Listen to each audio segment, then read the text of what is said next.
ba le mamwe li yen seng inyu himle yom rin te he ilen ini yon yele dinning li yogbe masak mintu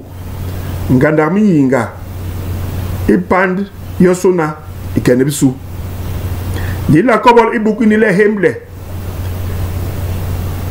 lengim yom to lengim ngang bi yembale bi yenti lenjel ipenda iyom i to an u itabi dila ke kobol le hemle iyele neve le umbarbe mbarga yogiyo le momwe litabele umbongbe jam jogijo litabele umorob ndi unla top chembi ni masak ndi ha li yagia be le momwe li hola mut i helba yak mulumpe ni yak hilolombi ngera umamwe unyeng nsang ikere yong ni nsang i ilolombi ingera umamwe untibil bok mahongol mong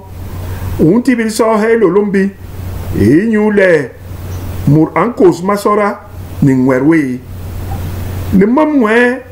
li la cause na wongi le uhongol manduru mong ndi linomol inwe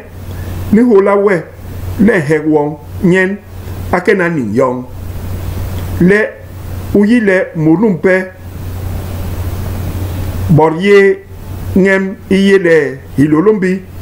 aporos nye ninye abana insan le mamwe le mbangim yigil le mut anchil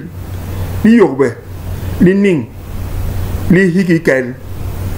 ingera umamwe unok ilolombi niwe unyinseng ining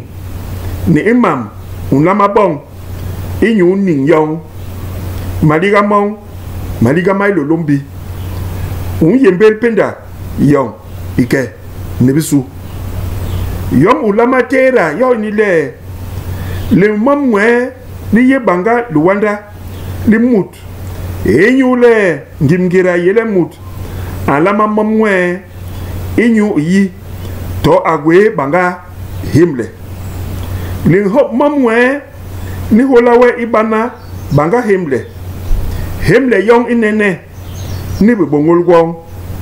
yigil ngunda we to ugwe himle